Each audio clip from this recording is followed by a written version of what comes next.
बात बोली है, मैं उसी को उठा रही हूँ। वरुण जी जरा बता दीजिए, अजय जी कह रहे हैं कि भाई मोदी का परिवार बढ़ रहा है, तो इसमें उसमें उनको क्यों दिक्कत होगी? इसको तो विपक्ष को सोचना चाहिए कि गलती क्या हुई है। लेकिन जो गांधी परिवार है, दूसरा परिवार है, जो पार्टी कांग्रेस पार्टी वाला परिवार है, उनका अभी पत्ता कहां से खुल रहा है चुनावों में वो तय नहीं है। ऐसा लग रहा है अमेठी को भी अलविदा कह रहे हैं, रायबरेली को भी शायद इस बार टाटा बाय बाय कह दें क्या, क्योंकि नाम तो अभी हुए नहीं है तय। लेकिन अगर अमेठी के बाद रायबरेली में भी हार होगी, मुझे नहीं पता है क्या, तो ये बहुत बड़ा एम्बैरेसमेंट होगा क्या? इस वजह से अभी भी नाम के अनाउंसमेंट में देरी है। सुचरिता जी, सबसे पहले महिला दिवस की आपको शुभकामनाएं। भगवान शिव की कृपा आपके ऊपर बनी रहे। बहुत धन्यवाद। देखिए, आपके दो प्रश्न, एक तो प्रधानमंत्री जी का आपने सुनाया, पहले ये पूछते थे, बाद में पूछते थे। आज जनता ये पूछती है कि सारे भ्रष्टाचारी आपकी पार्टी में क्यों आ जाते हैं, फिर कैसे आप उनको चुप हो जाते हो। दूसरा ये पूछते हैं कि कोई भी प्रश्न पूछता है तो उसके ऊपर ईडी सीबीआई दुनिया भर के केस क्यों लग जाते हैं। तो दुनिया इसको देख रही, भारतीय जनता पार्टी इतनी डरी हुई है। अगर एक अकेला सब पे भारी था तो छोटी छोटी पार्टियां लेने की जरूरत नहीं थी, तोड़फोड़ करने की जरूरत नहीं थी। इसका मतलब मन में कहीं भय है, भय है कि नहीं आई सरकार तो कैसे निजीकरण करेंगे, कैसे अपने पूंजीवाद की मानसिकता को बढ़ावा देंगे। अब आपने बात की कांग्रेस पार्टी की। देखिए, मैंने आपको पहले भी कहा, लैक ऑफ पॉलिटिकल डेप्थ और पॉलिटिकल इंटेलिजेंस है, उसके कारण ये सारी स्थिति हो रही है। हमको चर्चा करनी पड़ रही है इस बात पर।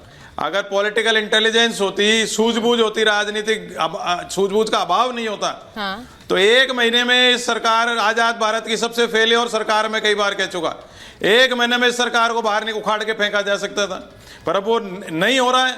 तो अब इसका, इसलिए आप ये प्रश्न पूछ रहे हो, इसलिए डिबेट हो रही। रही बात गांधी परिवार की, मैंने कई बार कहा, प्रियंका गांधी को अगर 20 साल पहले उतार दिया जाता तो ना तो देश बर्बाद होता, ना कांग्रेस बर्बाद होती। आज भी अगर प्रियंका गांधी को, मैंने आपके चैनल, अब उतार देंगे आप। मैंने आपको पहले डिबेट में भी कहा था, प्रियंका गांधी रायबरेली से लड़ेगी तो ये सारे एक हो जाएंगे, तो भी हरा नहीं सकते। 101% जीतेगी।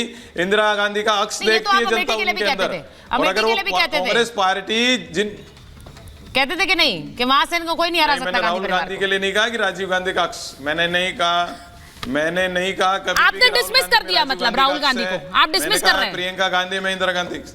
Are you dismissing Rahul Gandhi? Dismiss में कौन होता हूँ? किसी भी आदमी को करने का हमारे कोई हक नहीं। पार्टी का कार्यकर्ता ही करता है डिसमिस। वो बताता है कौन नेता लायक है, कौन नहीं है।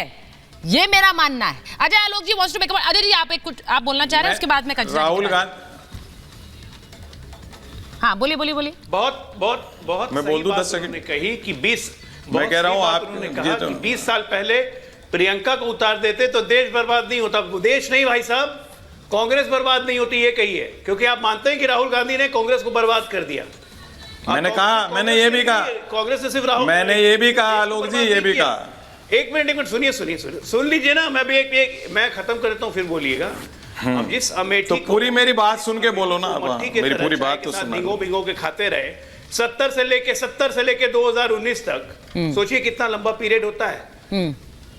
49 इयर्स।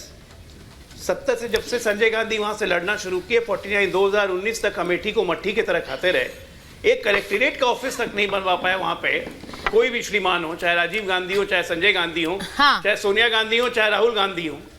और उस अमेठी की आप बात कर रहे हैं, रायबरेली और अमेठी के बीच सड़क तक। ठीक है, जल्दी से संजय गांधी के पास जाना है। कंचना जी आज स्टूडियो में, मैं उनके पास जाऊंगी, जल्दी से जवाब दे दीजिए। वरुण जी बोलिए। संजय गांधी की पत्नी और बेटे को तो आप इतने साल से अपने साथ रखे हुए हो, क्यों मेनका गांधी और आपने वरुण गांधी को रखा जब संजय गांधी काम के नहीं थे? तो संजय गांधी ने कौन सा काम कर दिया पीली वाइट में? देखिए, ये सब पाखंड है। गांधी को हमने कब अपने साथ रखा? आपकी जो महाभारत है, ये मैं और हम की लड़ाई है।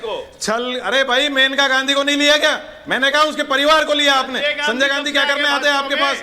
आप तो रहे नहीं दुनिया में। अभी आप क्या बोलते हो आप? संजय गांधी तो थे। अच्छा ठीक है, मैं कंचना जी के पास स्टूडियो में आ जाइए। मेनका गांधी वरुण गांधी को नहीं लिया क्या? मैं एक बार कंचना जी के पास जा रही हूँ और समीर जी स्टूडियो में। एक मिनट आ रही हूँ, वरुण जी आ रही हूँ। आपने बोला परिवार को पहले उतार देना चाहिए था। अगर जनता का भरोसा नहीं है तो जनता ही नकार देती है, जैसा कि अमेठी में हुआ राहुल गांधी के साथ। बिहार में क्या होगा कंचना जी? क्या बिहार में भी यही हो सकता है? लोकसभा में पिछली बार खाता नहीं खुला था, इस बार क्या होने वाला है? क्योंकि इस बार तो आपके घर में, मतलब घर यानी इंडिया गठबंधन में, अभी उमर अब्दुल्ला ने बयान दिया कि लालू यादव को ऐसे बयानों से बचना चाहिए, हमारे लिए नुकसान है। देखिए, आज अंतर्राष्ट्रीय महिला दिवस है और महिला दिवस के अवसर पर बिहार विधानसभा परिषद के लिए 5 कैंडिडेट में से 3 कैंडिडेट जो हैं वो महिला दी गई हुई हैं। अच्छा। हमें बहुत प्राउड है इस पर, हमारे नेता पर और हमारी पार्टी पर। और रही बात 2019 से, जब आप कंपैरिजन करते हैं तो 2019 और 2024 में बहुत पानी बह गया है और बिहार की जनता जान गई है कि बिहार को बचाने वाला, बिहार के विकास के लिए, बिहार के भविष्य के लिए, युवाओं के लिए, महिलाओं के लिए अगर कोई लीडर बिहार में है तो वो है तेजस्वी यादव। और आपने देखा होगा कि अभी जन विश्वास महारैली जब हुआ, 10 लाख से भी ज़्यादा लोग, मैं वहाँ की विटनेस थी, मैं वहाँ पर गई हुई थी, 10 लाख से भी ज़्यादा लोग पटना में आए हुए थे और पूरा गांधी मैदान भरा हुआ था और आसपास के सड़क भी भरे हुए थे।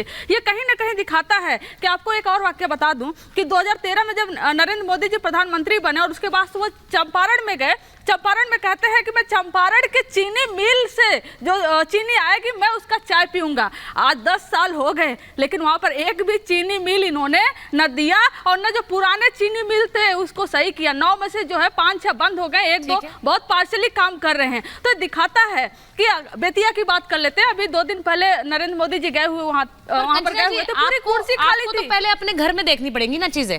आप उनके तरफ देख रहे हैं, नीतीश जी छोड़कर चले गए।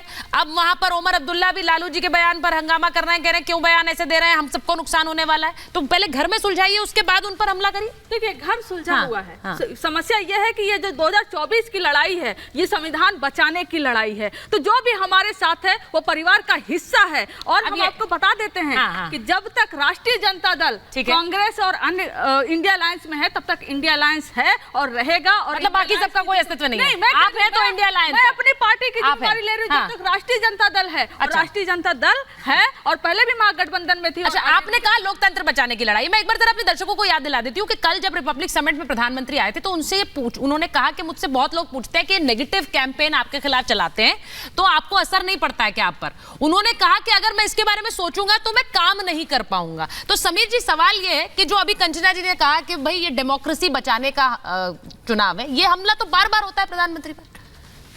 देखिए सुचिता जी, एक लोकतंत्र बचाने की लड़ाई नहीं है, ये परिवारवाद बचाने की लड़ाई है। अभी कंचना जी ने कहा कि आज जो महिला दिवस है और महिलाओं को विधान परिषद में भेजा है, तो किसको भेजा है? राबड़ी देवी को भेजा है। उसके पहले राज्यसभा भेजना था तो किसको भेजा? मीसा भारती को भेजा। सत्ता आई नीतीश कुमार के साथ तो उप मुख्यमंत्री कौन बने? तेजस्वी यादव बने। उसके बाद एक और मंत्री कौन बने? तो तेजू भैया बने, तेज प्रताप बने। और सत्ता परिवार में रहना चाहिए। मुख्यमंत्री लालू प्रसाद रहेंगे, छोड़ेंगे तो राबड़ी को मुख्यमंत्री बनाएंगे, बेटा उप मुख्यमंत्री बनेगा तो बड़ा भाई भी मंत्री बनेगा। विधान परिषद की बात आएगी तो राबड़ी देवी ही जाएगी। तो ये यादव परिवार के अंदर जो यादव परिवार का विकासवाद है, जो यादव परिवार का परिवारवाद है, वही उत्तर प्रदेश के अंदर अखिलेश यादव को आप देख लीजिए, बिहार में लालू प्रसाद यादव को देख लीजिए। और ये जो राजनीतिक रूप से प्रधानमंत्री मोदी लगातार जो कहते हैं कि इन भ्रष्टाचार परिवारवादियों ने देश का जो बेड़ा गर्क किया है, उससे छुटकारा जरूरी है। मुझे लग रहा है देश की जनता इस बात को समझ रही है।